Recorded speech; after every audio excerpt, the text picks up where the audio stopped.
Paper को आगे बढ़ाते हुए हम नेक्स्ट क्वेश्चन करते हैं। नेक्स्ट क्वेश्चन है कि भारत में तृतीय क्षेत्रक अधिक महत्वपूर्ण क्यों हो रहा है, स्पष्ट कीजिए। मैं पहले ही आपको बता चुकी हूँ कि हम अपनी अर्थव्यवस्था को 3 क्षेत्रों में डिवाइड करते हैं, प्राथमिक क्षेत्रक, द्वितीय क्षेत्रक और तृतीय क्षेत्रक।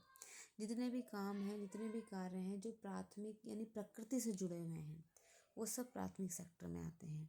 जैसे कृषि पालन हो गया, कृषि करना, पशुपालन हो गया, मत्स्य पालन यानी मछली पाल रहे हैं, कुक्कुट पालन, कोई छोटी सी जगह में अपनी मुर्गी पाल रहा है या बत्तख वगैरह पाल रहा है, वो सब कुक्कुट पालन में आता है। रेशम के कीड़ों का उत्पादन। तो जितने भी कार्य प्रकृति से डायरेक्ट हम प्राप्त करते हुए किन चीज़ों को कर रहे हैं, वो सारे के सारे प्राथमिक क्षेत्र में आते हैं। जब इन प्रकृति से प्राप्त की गई चीज़ें, जिनमें खनन भी शामिल है, खनन भी प्राथमिक क्षेत्र में आता है, इनसे प्राप्त गई चीज़ों का इस्तेमाल करके हम किसी नई चीज़ का उत्पादन करते हैं, तो उस नई चीज़ का उत्पादन करने का कार्य द्वितीय क्षेत्र में आता है। और फिर ये जो हमने उत्पादन कर दिया है, इन चीज़ों का इस्तेमाल करना, लोगों तक ये चीज़ें पहुंचाना, ये सारे कार्य किस में आते हैं, तृतीय क्षेत्र में आते हैं। तो तृतीय क्षेत्र का एरिया बहुत बड़ा है। किसी भी अर्थव्यवस्था में तृतीय क्षेत्र बहुत बड़े एरिया में फैली होती है। पहले भारत में क्या था, भारत प्राथमिक क्षेत्र पे ज़्यादा डिपेंड करता था। क्यों करता था? क्योंकि कृषि प्रधान देश था। अब धीरे धीरे हमारे यहाँ बूम हुआ है, किसका, सेवाओं का। सेवा क्षेत्र किसको बोलते हैं, तृतीय क्षेत्र का। तो इसमें यही पूछ रहे हैं कि तृतीय क्षेत्र महत्वपूर्ण क्यों हो रहा है भारत में। तो हम पढ़ते हैं इसको क्यों हो रहा है। सेवा क्षेत्र द्वारा वस्तुतः सेवाओं की शीघ्र एवं कम मूल्य पर पूर्ति से लागत में कमी आती है, जिससे उपभोक्ताओं को लाभ होता है। यानी कि जैसे कि हमने किसी चीज़ का उत्पादन कर दिया, अब हम सेवा क्षेत्र से जुड़ते हैं। सेवा क्षेत्र में परिवहन आता है। अब परिवहन के द्वारा अगर हम किसी वस्तु को टाइम से किसी जगह पर पहुंचा देते हैं, या सेवा को, दोनों चीज़ें, वस्तुओं या सेवाओं को शीघ्र और कम मूल्य पर अगर हम कहीं पे पहुंचा देते हैं, तो चीज़ों की लागत में कमी आती है, जिससे उपभोक्ता को क्या होता है, लाभ होता है। यानी सीधी सी बात है, सेवा क्षेत्र जो है महंगाई को रोकता है। इसके बाद नेक्स्ट है, किसी भी देश में अनेक सेवाएं, जैसे अस्पताल हो गया, शैक्षिक संस्थाएं हो गई, डाक व तार सेवा, थाना, कचहरी, नगर निगम, रक्षा, परिवहन, बैंक इत्यादि की आवश्यकता होती है, जिसे तृतीय क्षेत्र पूरा करता है। यानी कोई भी एरिया है, वहाँ कोई व्यक्ति बीमार होता है तो हॉस्पिटल तो चाहिए किसी देश को, शिक्षा व्यवस्था भी चाहिए, डाक तार व्यवस्था, आज संचार बोल लो इसको, आज सोशल मीडिया बोल लो, डाक तार ना बोल के, थाना, कचहरी यानी पुलिस स्टेशन भी चाहिए, पूरी व्यवस्था चलाने के नगर निगम, परिवहन के साधन, रक्षा, बैंक, ये सब चाहिए ही चाहिए। और ये तृतीय क्षेत्र में आते हैं। तो ऑटोमेटिकली जब इन सब चीज़ों की इतनी अधिक आवश्यकता है, तो तृतीय क्षेत्र तो महत्वपूर्ण हो ही जाता है। कृषि एवं उद्योग के विकास से परिवहन, व्यापार, भंडारण जैसी सेवाओं का विकास होता है। मान लो किसी जगह पे कृषि का विकास हो रहा है, तो उत्पादन बढ़ेगा। उत्पादन होगा तो देश का विकास कैसे होगा, उत्पादन को वहीं पे रखेंगे, दूसरी जगह पहुंचाएंगे, तो परिवहन चाहिए। अब परिवहन करके दूसरी जगह पहुंचाने से बात थोड़ी बनेगी, उसे बेचना भी होगा, यानी व्यापार करना होगा। व्यापार करने के लिए कहीं ना कहीं वस्तुओं का भंडारण करना होता है। ये सभी सेवाएं हैं। इन सेवाओं का भी विकास किससे हो रहा है, प्राथमिक क्षेत्र से हो रहा है।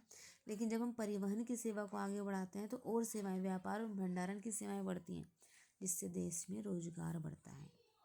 प्राथमिक और द्वितीय क्षेत्र के विकास में, प्राथमिक और द्वितीय क्षेत्र दोनों के विकास में तृतीय क्षेत्र पूरा सहयोग देता है। जैसे कि एक नया फर्टिलाइज़र बना है, नया खाद बना है, ऐसा खाद बना है जिसमें केमिकल तो कम है लेकिन उत्पादन क्षमता ज़्यादा है, तो लोगों तक इसकी सूचना कैसे पहुंचेगी, सेवा क्षेत्र से के द्वारा। लोगों तक इसको पहुंचाया कैसे जाएगा, परिवहन के द्वारा। परिवहन भी तो सेवा क्षेत्र है, सूचना या संचार भी तो सेवा क्षेत्र है। तो सेवा क्षेत्र क्या करता है, समय और स्थान की बाधाओं को दूर करता है। नेक्स्ट पॉइंट, लाखों लोगों को रोजगार मिलता है। हाँ भाई, लाखों लोगों को इससे रोजगार मिलता है। और सूचना प्रौद्योगिकी की सेवाएं तो बढ़ती जा रही हैं, जैसे इंटरनेट बढ़ रहा है, कैफ़े बढ़ रहा है, एटीएम बूथ बढ़ते जा रहे हैं। तो तृतीय क्षेत्र हमारे देश में ही नहीं, पूरे विश्व में बहुत महत्वपूर्ण भूमिका निभाता है। नेक्स्ट क्वेश्चन आपका आता है कि कर्मचारियों द्वारा संगठित क्षेत्र को प्राथमिकता क्यों दी जाती है। एक तो प्राथमिकता शब्द को समझो। प्राथमिकता का मतलब है प्रायोरिटी देना। हमारे पास दो चीज़ें हैं, दो में से हम एक चीज़ को ज़्यादा वैल्यू दे रहे हैं, तो इसका मतलब है हम उसको प्राथमिकता दे रहे हैं। अब हमारे पास ऑप्शन है, या तो हम संगठित क्षेत्र में काम करें या असंगठित क्षेत्र में काम करें। तो इसके लिए पहले संगठित और असंगठित को समझ लेते हैं। संगठित मतलब ऐसा क्षेत्र या ऐसी कंपनी समझ लो जो गवर्नमेंट से अप्रूव्ड है। सरकारी कंपनी नहीं है वो, सरकार से अप्रूव्ड है। सरकार से अप्रूव्ड कोई भी कंपनी होगी तो सरकार के द्वारा दिए गए नियमों का पालन करेगी। सरकार के नियम क्या होते हैं? सरकार बना देती है कि भाई इतनी कम से कम सैलरी मिलनी चाहिए, इतने दिन की छुट्टी मिलनी चाहिए, बीमार हो जाए तो छुट्टी मिलनी चाहिए, बिना कारण बताए नौकरी से नहीं निकालोगे। जब सरकार की ये रूल कोई कंपनी फॉलो करती है और अपने आप को सरकारी उसमें पंजीकृत करा लेती है, तो सरकारी कंपनी की तरह ही वो सारे रूलों को मानते हुए अपने कर्मचारियों को सेवा प्रदान करती है। कर्मचारी उसके यहाँ काम करते हैं और वो उसी के अकॉर्डिंग कर्मचारियों को सैलरी देती है। और ये वाला क्षेत्र कहलाएगा संगठित क्षेत्र। चाहे वो प्राइवेट कंपनी में काम कर रहा है व्यक्ति, चाहे सरकारी में काम कर रहा है, लेकिन अगर वो संगठित क्षेत्र की कंपनी है तो वहाँ उसको फ़ायदा होगा इन सब चीज़ों का। लेकिन एक दूसरा व्यक्ति ठेला चलाता है, बारिश हो गई आज ठेला नहीं ले जा पाएगा, छुट्टी हो गई। ये किसी के यहाँ ऐसे ही किसी स्टोर में काम करता है या किसी ऐसी कंपनी में काम करता है जो लिस्टेड नहीं है, वहाँ काम करता है, छुट्टी कर ली तो पैसे नहीं मिलेंगे, बीमार पड़ गया तो नौकरी से निकाल देंगे। तो दोनों क्षेत्र में से किस क्षेत्र में ज़्यादा फायदा? ऑब्वियसली संगठित क्षेत्र में। तो संगठित क्षेत्र को प्राथमिकता देंगे या नहीं देंगे? तो क्वेश्चन यही है कि कर्मचारी संगठित क्षेत्र को प्राथमिकता क्यों देते हैं। तो इसको हम जरा सोशल साइंस की भाषा में लिख लेते हैं, पढ़ लेते हैं। तो ये कह रहे हैं कि संगठित क्षेत्र प्राय सरकार द्वारा पंजीकृत का मतलब बस सीधी सी बात है, हमने सरकार के वहाँ अपनी कंपनी रजिस्टर करा दी है तो सरकार द्वारा पंजीकृत होते हैं। अब पंजीकृत हैं तो सरकारी नियमों का पालन करते हैं। ठीक है।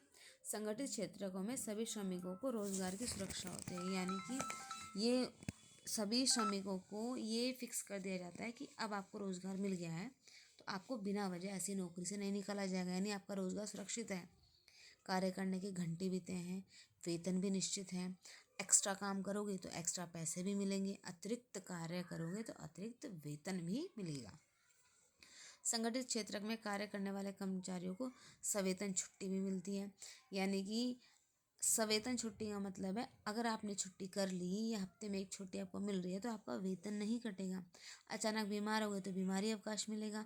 चिकित्सीय लाभ सरकार डिस्पेंसरी, ईएसआई के हॉस्पिटल ये सब खुलवाती है ताकि यहाँ पर इन कंपनियों में काम करने वाले लोगों को मुफ्त में इलाज मिल सके।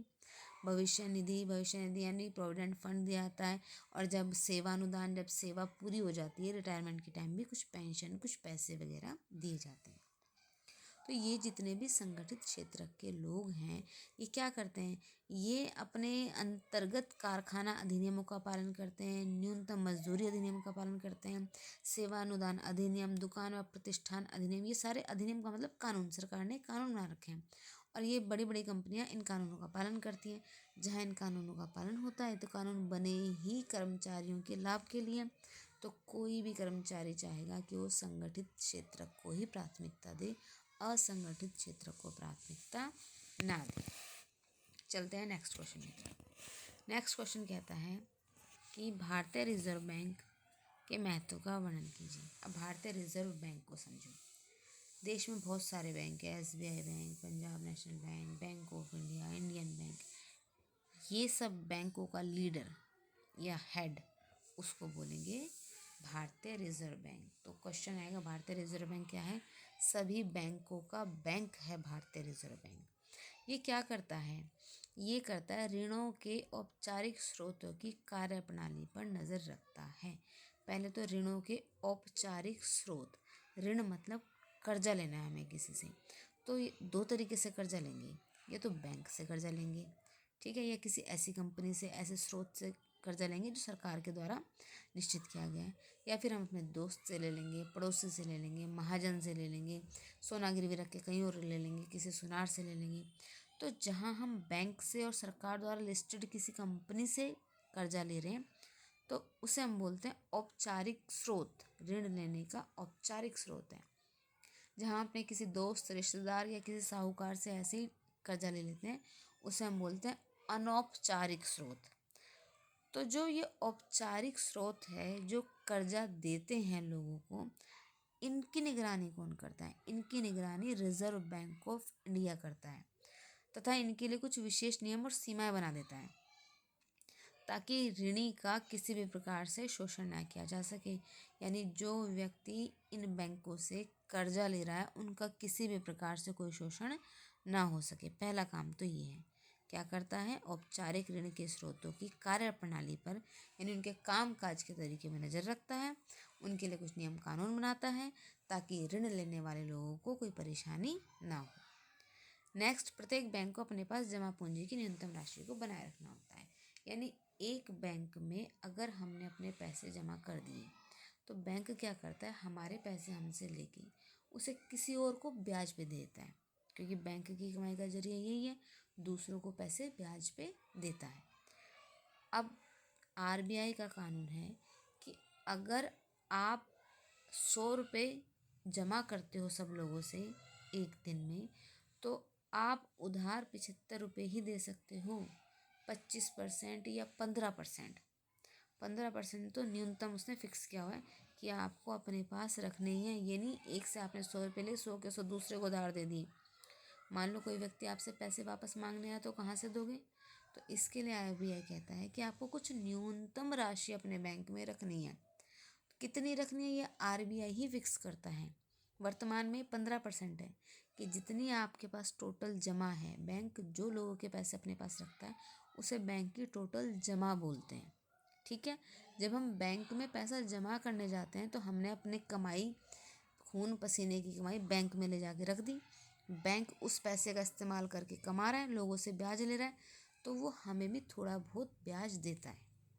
मंथली देता है, एनुअल देता है, तो वो ब्याज कहता है हमको थोड़ा देता है, कम परसेंट। और जब लोगों को पैसे उधार देता है तो वो ज़्यादा ब्याज पे पैसे उधार देता है ताकि उसकी कमाई हो सके। तो आरबीआई भी पहले तो ये देखता है कि अपने पास एक बैंक न्यूनतम राशि रखे।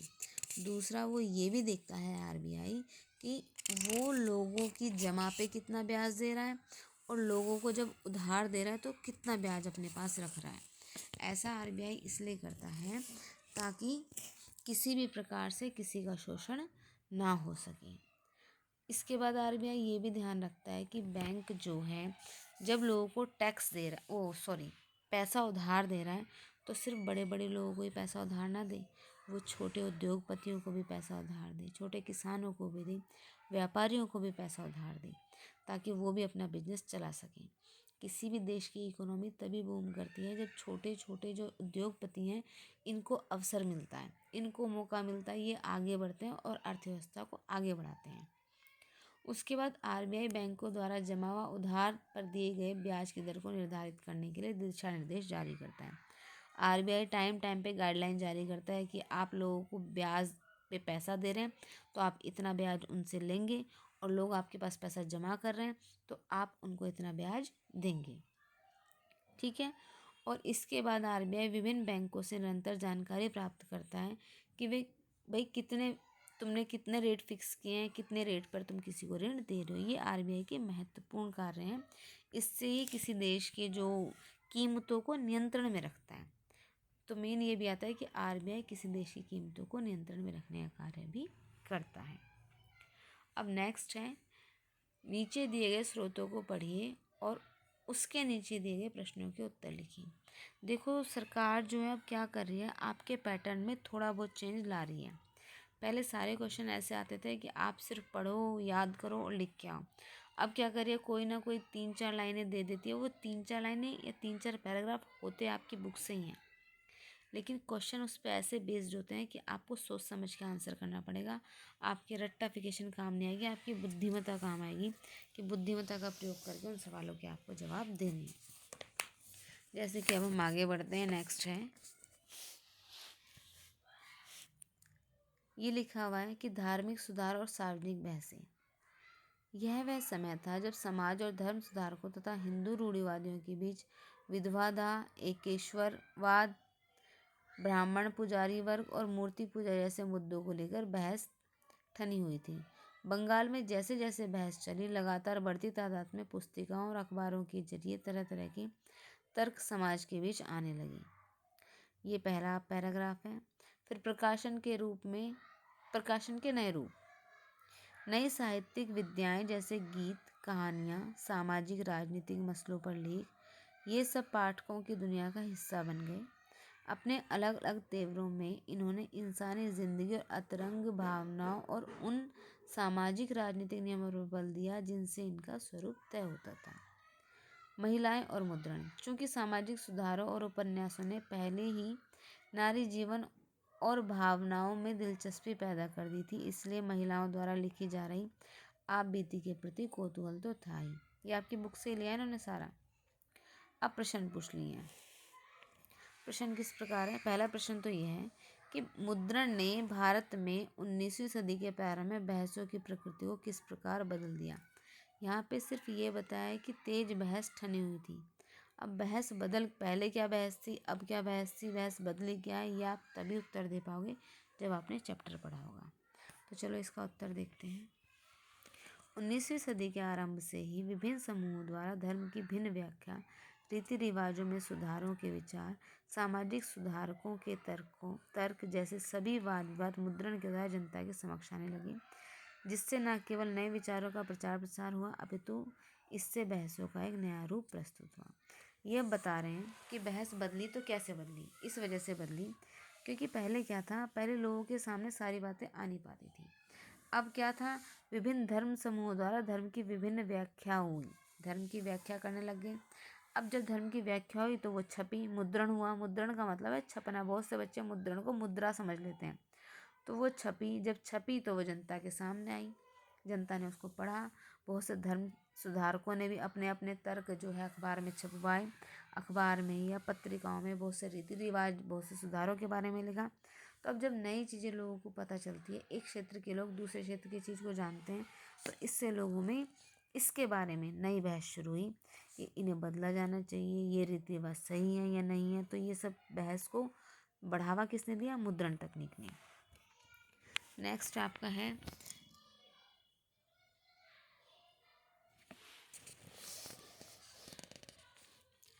हम इससे पूर्णतः सहमत हैं कि सेकंड क्वेश्चन, आप कहाँ तक सहमत हैं कि मुद्रण ने नई दुनिया के अनुभव के द्वार खोले और जीवन का विविध विस्तृत विवरण प्रस्तुत किया।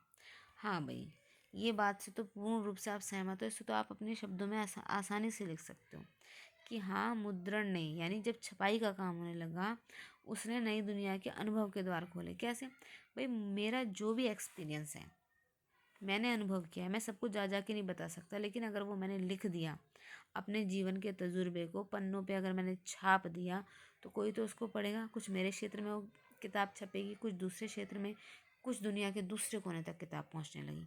तो इससे क्या हुआ, नई दुनिया के अनुभव। मैं कभी जापान नहीं गई, लेकिन जापान के किसी व्यक्ति की एक किताब पढ़ ली, उसने जापान के समुद्र के किनारे सब के बारे में लिखा है। तो किताब पढ़ते हैं तो पूरा जब उसको ध्यान से पढ़ते हो तो ऐसा महसूस होता है कि हम वहीं पर हैं। तो इस तरह से क्या हुआ, दुनिया के अनुभव के द्वार खुले दुनिया के लिए। ठीक है। और विविध विस्तृत विवरण लोगों के सामने प्रस्तुत हुआ। कोई अपने जीवन के बारे में लिख रहा है, उसे कैसा महसूस हुआ, कहानी के रूप में लिख रहा है, गीत गा के लिख रहा है, नाटक के रूप में लिख रहा है। जब हम लिखते हैं तो हमारे लेखन में हमारे समाज की भी छवि प्रकट होती है, हम कैसे समाज से आते हैं। तो एक दूसरे कल्चर में रहने वाला व्यक्ति दूसरे कल्चर में रहने वाले व्यक्ति के बारे में जानता है कि उनकी संस्कृति कैसे है। कैसे जान रहा है? मुद्रण के द्वारा। नेक्स्ट क्वेश्चन है, मुद्रण संस्कृति ने महिलाओं के जीवन और मनोभाव के प्रति किस सीमा तक बहुत रुचि प्रदर्शित की। देखो, मुद्रण संस्कृति ने महिलाओं के भी जीवन को सबके सामने ला के रखा। महिलाओं ने भी लिखना शुरू किया। जब वो लिखा तो छपा, तो उससे पता चला कि घर में रहने वाली महिलाएं किस प्रकार में अनुभव कर रही हैं। महिलाओं के जीवन में तो मुद्रण से एक क्रांतिकारी परिवर्तन हुआ।